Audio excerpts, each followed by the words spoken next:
Huwag kang manghahamon kung sa huli ikaw ay uurong.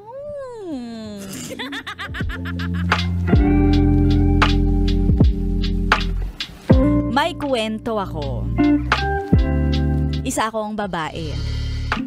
Isa akong titang may flower. May flower shop. 45 na ako pero hindi halata. Nakadepende sa ilaw. Sa lighting. May flower shop ako sa baba ng apartment building namin. Pero ang totoo, ako ang flower na binabalik-balikan dito. Ay! Hindi ako mahilig sa mga drama, pero sa romance, ay nako, Gina G tayo dyan. Kahit medyo sinasabi nilang thunders na, pero yummy pa din. Certified MILF, matapang, iniirog, at laging fresh. Ay! Isang gabi, may dumating na lalaki. 26. Ay.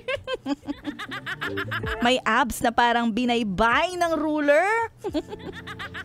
Mukha siyang probinsyano pero may lakas na parang first time lang niyang makakita ng babaeng marunong magluto habang naka-spaghetti strap. Ay, naka-spaghetti strap. Hello po, ako po yung bagong lipat. Ang sabi niya. Nilabas ko syempre ang pinakamalaki at pinakamagandang ngiti ko. Yung may konting pakagat pa sa labi. Sabi ko sa kanya, wag mo nga akong pinupo-po. Baka i-po-po kita dyan sa kwarto. Ay. Gusto ko yung mga tirada mo, te. Natawa siya at sabay kamot sa batok. Alam kong medyo tinamaan na siya. Ganito kasi ako, kung makapagsalita, minsan masyadong prangka at talaga gusto ko na pinapasaya lahat ng aking nakakausap. At kinagabihan, nagulat ako na may kumakatok sa pinto. Sabi niya, Tita! Tita! Kaya naman hindi ko napigilan ang sarili ko at binuksan ko ang aking puwerta. Pintuan pala, pintuan. Pwede po bang makisaksak? Ay, sabi ko sure. Pero tandaan mo, sa bahay ko, pag sinaksak, may spark. Agad-agad. Ay! Kaya pumasok siya, pinaupo ko, at tamang-tama, dim ang ilaw. At ako ay sakto naman na nakapagluto. So habang siya ay nakikicharge, ay pinakain ko muna siya. At kumain siya ng niluto kong ginataang hipon.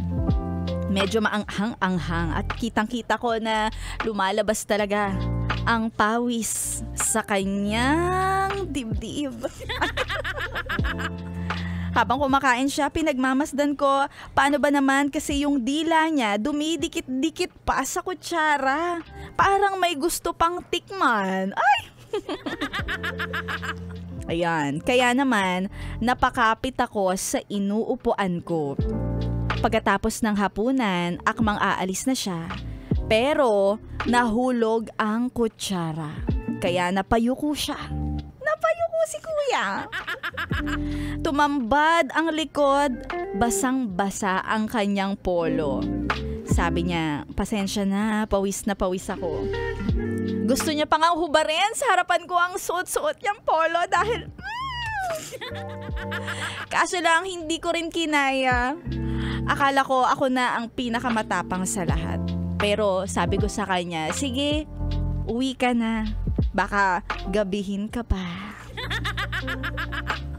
At doon, nagtapos at nasayang ang aking sana experience na madiligan.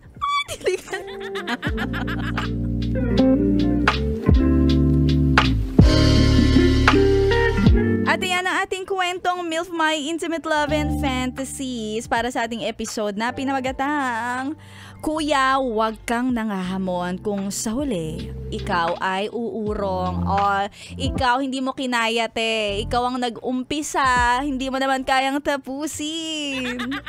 Well, ganun talaga no mga yes friend, minsan kung sino pa yung very vocal sa kanilang mga nararamdaman, kung sino pa yung mga prangka, sila pa pala talaga yung hindi kayang panindigan yung kanilang mga sinasabing mga joke, 'di ba? Kasi minsan totoo naman talaga, jokes are half meant. So minsan kung sino yung gino-joke mo, 'di ba? Malay mo sineseryoso niya, akala niya talaga na go ka talaga. Hindi niya alam na sorry, joke lang to. Hindi ko talaga kayang panindigan. Or minsan may mga tao naman na kung sino pa yung tatahi-tahimik sa umpisa. Tahimik lang yan sa umpisa. Ano ka ba? Siya pa pala ang palaban. Kaya tama nga naman na huwag tayong basta-basta naghahamon kung sa huli ay ikaw rin naman pala ang uurong.